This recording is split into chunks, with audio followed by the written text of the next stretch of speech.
What makes a digital business successful? Well, the first characteristic of Trivago is that it has ubiquity. Okay, maybe in this screenshot we cannot see it so clearly, but in the link can be, well, the website can be visited by a computer, a tablet, a cell phone, wherever you have Wi-Fi, you can visit Trivago. The second characteristic that Trivago has is the global global reach. Why? Because Trivago has hotels all over the world, since Mexico to China, Netherlands, England, United States, Australia, New Zealand, Russia, Spain, Portugal, Brazil, Uruguay, Denmark, Canada, and all the places that you can imagine that the people can be. Trivago has somewhere to stay to give you the option to go wherever you want. The third characteristic that Trivago has is the personalization and the customization. Trivago has a lot and a lot, lots and lots, sorry, of ways to personalize your trip. Well, first of all, have the option about um, how many days you want to stay, since when to when, in what year, what month, and also have the option to choose the place wherever you want, as I mentioned. And the last thing that make that Trivago has the one of the best personalization trips is that you choose your room and before you arrive your destiny. The fourth characteristic that Trivago has is the universal standards. Each one of the destinies that Trivago has is attached to the universal standards of each country. For example, if you are going to have a trip to China, the trip is attached to the standards to China's standard. The last characteristic is the information density. Trivago gives you um, every single thing that you may need to know when you choose the destination and the hotel that you prefer. Trivago will show immediately um, the prices, how can you pay for the ways that you can pay, the contracts, and all that stuff that you check when you are going to have a trip. The first challenge of the e-commerce is the showrooming. First, we're going to define what is the showrooming. The showrooming, it refers to the fact that the buyer visits a physical store to check the product, but later the buyer buys the product online from home. The first thing that I propose to try to eliminate this is to have a better information of the product. For example, if you are buying a smart TV, you have to give the exact information of the measurement, the I don't know, the definition, the height, the weight, if it is wireless, it is including a TV remote control and stuff like that. The second thing that I proposed is to have a better presentation in the announcement of the smart TV. For example, we are going to keep the example of the smart TV. If you announce the TV on the online page, you have to give a presentation that make the buyer think, oh, this is how the TV looks. Maybe I don't have to go to the physical store. And the third proposal is to give the buyer the choice to have a three-dimensional view of the product, to have a closer look to each part of the product that you are selling. The second challenge of the e-commerce is the web rooming. It's the opposite thing of the showrooming. This refers that the buyer researches the product online before buying them in a physical store. The first thing that I propose to eliminate this is to improve and expand the promotion or the announcement of the product. I don't know, like giving bulletins in malls, have the possibility to put ads of the product in the streets, in a public streets that have a lot of people. The second one is to use influencers or famous people to promote the product. I don't know, if you use this kind of people, his or her followers will think, okay, he's wearing it, maybe it's good, or I'm sure it's good because he is wearing it. So I will go directly to the store and I will buy it. I won't make questions about the product. I only will go now at this moment to the store and I will buy it, because that's how the influencers and the famous people work. The third one is to give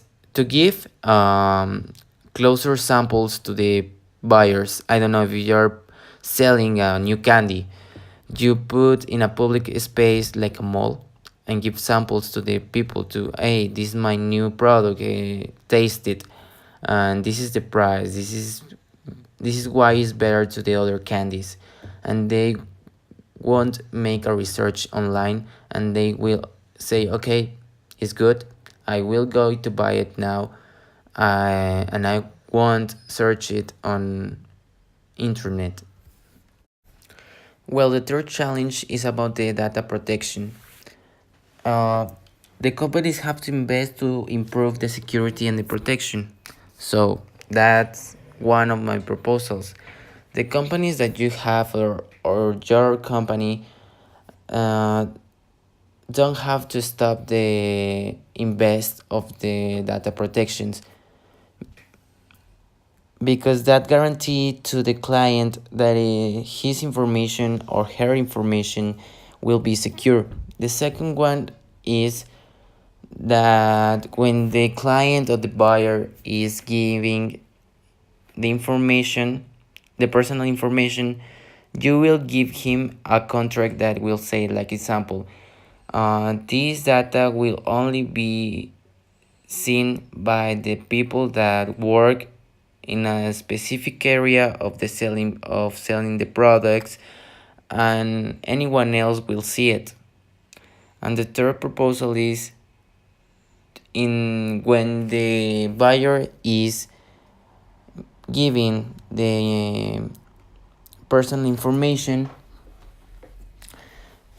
he will have the choice that he will introduce a password that he will be the only one that knows the password. And if someone is requesting for the data by electronic email, he will know that someone needs to see that information, and that email will say who, at what time, for what, and it will be the decision of the buyer if he accept to show it or not. The fourth challenge of this is delivery efficiency. The first thing that I propose to eliminate this or to improve it is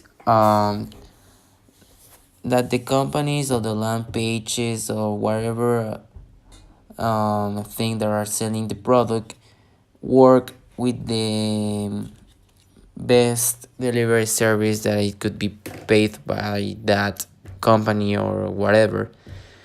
The best company that has the highest quality, efficiency according to the money that it could be paid to that delivery service.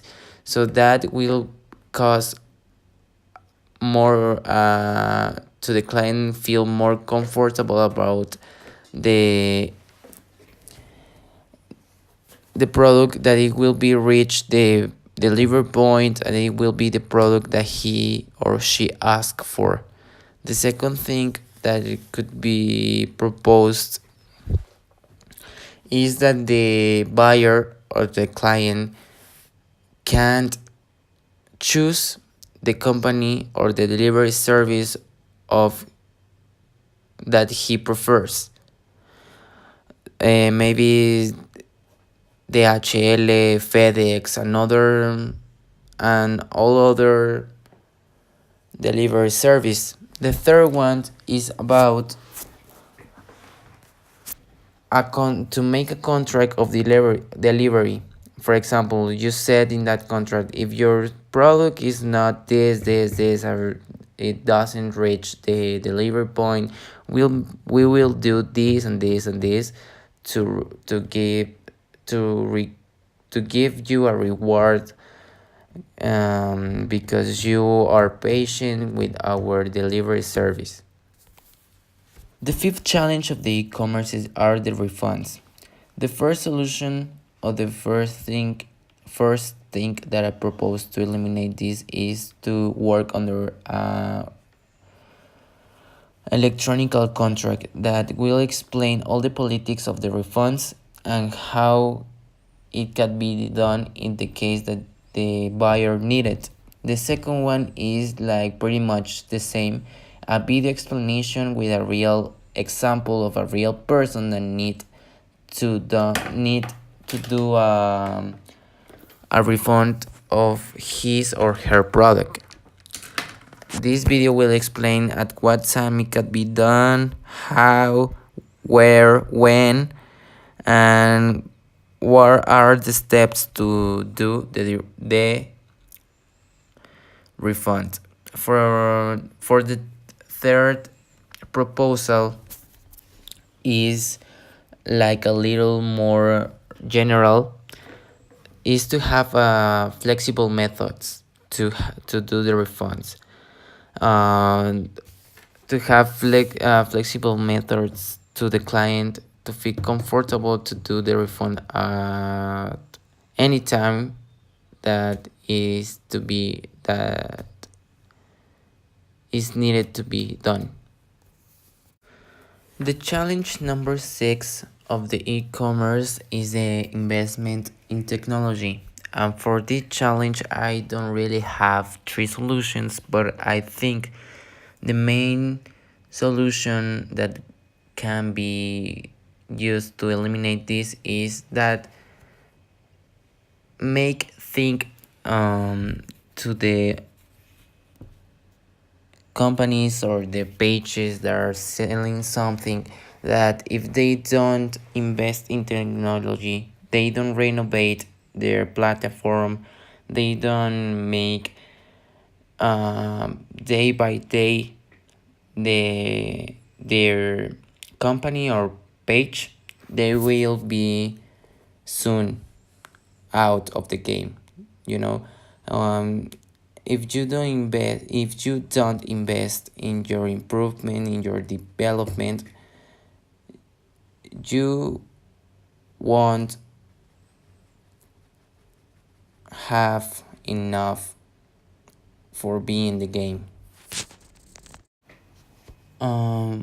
The penultimate challenge of the e-commerce is about the sophisticated abilities. Not everyone can, or not everyone have the abilities to use the internet and to make money, to make commerce through the